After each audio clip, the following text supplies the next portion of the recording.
एक बार की बात है, एक गांव में एक बूढ़ा आदमी रहता था। वह बूढ़ा आदमी अपने बेटे से बहुत परेशान था, क्योंकि उसका बेटा बहुत ही नालायक था, कामचोर था। वह कोई काम नहीं करता था और बस गांव में इधर से उधर घुमा करता था। एक दिन उस बूढ़े आदमी ने अपने बेटे से सबक सिखाने का सोचा। उसने अपने बेटे को अपने पास बुलाया और उससे कहा, बेटा, घर के अंदर अलमारी में एक घड़ी रखी हुई है, तुम उसे निकाल के लाओ। लड़के घर के अंदर गया और उस घड़ी को बाहर निकाल के लाया। फिर उसके पिता ने उससे कहा कि अब तुम इस घड़ी को एक काम करो, इस घड़ी को अपने साथ बाजार में लेकर जाओ और जितने लोग तुम्हें मिले उसने इस घड़ी की कीमत पूछ कर आना। अब वो लड़का उस घड़ी को लेकर बाजार में चला गया। उसके बाजार में सभी लोग से उस घड़ी की कीमत पूछी। किसी ने उस घड़ी की कीमत 500 बताई, किसी ने 1000, तो किसी ने 800। सभी लोगों ने उस घड़ी की कीमत अलग अलग बताई और कई लोगों ने एक जैसी। वह लड़का अपने पिता के पास वापस आया और उनसे कहा, पिताजी, सभी लोगों ने इस घड़ी की कीमत अपने हिसाब से बताई। किसी ने 500, किसी ने 1000, किसी ने तो 800।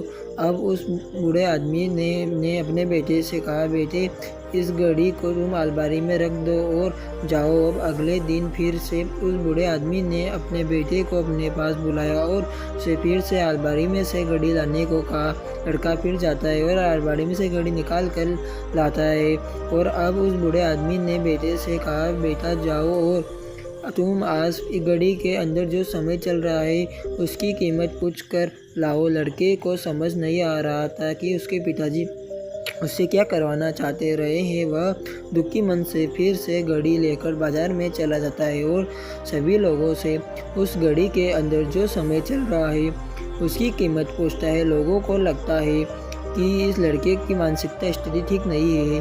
कल ये घड़ी की कीमत पूछने आया था और आज समय की बहुत से लोगों ने उसे भगा दिया। कुछ लोगों ने उस पर हंसने लगे। अब लड़का परेशान हो जाता है और सोचता है कि यह मेरे साथ क्या हो रहा है। तभी आखिरी बार एक बूढ़े आदमी की दुकान पर जाता है। वह बूढ़े आदमी बहुत व्यस्त था। वह लड़के को सवाल सुनते ही समझ गया कि लड़के सबसे क्या पूछना चाह रहा है। लड़के बूढ़े आदमी ने अपने कुछ समय निकाल कर से कहा, बेटा, यह जो समय न जिनकी में तुम कीमत पूछ रहे हो इसकी कोई कीमत नहीं लगा सकता है। तुम करोड़ों रुपये देकर भी अपनी ज़िंदगी का एक सेकंड वापस नहीं ला सकते हो। इसलिए इस टाइम का सही उपयोग करो। टाइम की एक अच्छी बात है और एक बुरी बात है। मेरी बात यह है कि टाइम गुजर जाता है तो वापस नहीं आता है।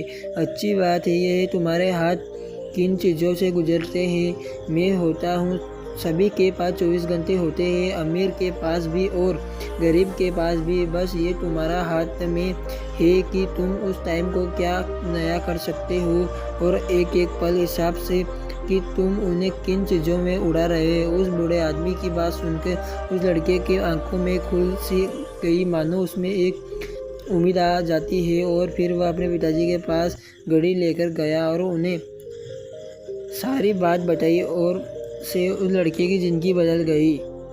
दोस्तों कहते हैं कि टाइम सबके लिए फ्री है, लेकिन वह प्रोलेक्स है, वह कीमत है। तुम उसे खरीद नहीं सकते, लेकिन तुम उसे इस्तेमाल कर सकते हो। तुम उसे रख नहीं सकते, लेकिन तुम इसे गवा सकते हो। और अगर एक बार टाइम चला जाता है, वापस नहीं आता, तुम इसे क्या वेस्ट कर रहे हो और करो। और अगर आप इस कहानी को और लोगों तक पहुंचाना चाहते हो तो इस वीडियो को लाइक करो, यूट्यूब पर वीडियो को सब्सक्राइब करो और आगे पहुंचाओ